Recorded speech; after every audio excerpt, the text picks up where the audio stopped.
Vadakara MDMA കേസിൽ കൂടുതൽ അധ്യാപകരിലേക്ക് അന്വേഷണം വ്യാപിക്കാനൊരുങ്ങി ആഭ്യന്തര വകുപ്പ്.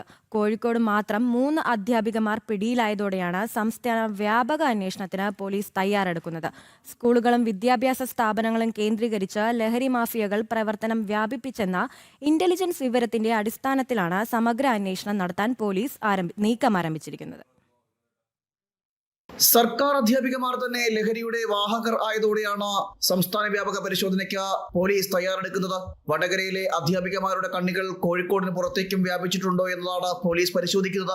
ഇതിന്റെ ഭാഗമായി നിരീക്ഷണം ശക്തമാക്കാനും പോലീസ് നീക്കം ആരംഭിച്ചു. കാവ്യ, കീർത്തന, നീഷ്മ എന്നിവർ മാത്രമല്ല, ഇവരുടെ സംഘത്തിൽ കൂടുതൽ പേർ ഉൾപ്പെട്ടിട്ടുണ്ടാകാം എന്നാണ് പോലീസ് നിഗമനം. ഇതിന്റെ ഭാഗമായിട്ടാണ് പരിശോധനകൾ ശക്തമാക്കാൻ പോലീസും ആഭ്യന്തര വകുപ്പും നീക്കം ആരംഭിച്ചത്.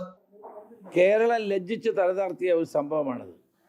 കുട്ടികളെ പഠിപ്പിക്കുന്ന അധ്യാപികമാർ 3 പേര് MDMA വിൽക്കുന്നവരായി മാറി. നമ്മൾ ആലോചിക്കുക, മരണത്തിൻ്റെ വ്യാപാരികളായി ഈ അധ്യാപകർ മാറുന്നു. നമുക്ക് ഞെട്ടലോടെയാണ് കേരളം കേട്ടത്. എങ്ങനെ അംഗീകരിക്കാൻ കഴിയും? കുട്ടികൾക്ക് വഴി പറഞ്ഞു കൊടുക്കേണ്ട, കുട്ടികളെ നേരായ മാർഗത്തിലൂടെ നയിക്കേണ്ട അധ്യാപകരാണ് ഇത് ചെയ്തത് എന്നുള്ളത് ഗുരുതരമായ കാര്യമല്ലേ? തീർച്ചയായിട്ടും അവരുടെ പേരിൽ കേസെടുക്കും, അവരുടെ പ്രോപ്പർട്ടികൾ കണ്ടെത്തും, ശക്തമായ നടപടിയുമായി മുന്നോട്ട് പോകും. ഇനി ഇതിൽ കൂടുതൽ ആരെങ്കിലും ഉണ്ടോ എന്നുള്ള കാര്യം പരിശോധിക്കണമെന്ന് അവരോട് നിർദ്ദേശിച്ചിട്ടുണ്ട്.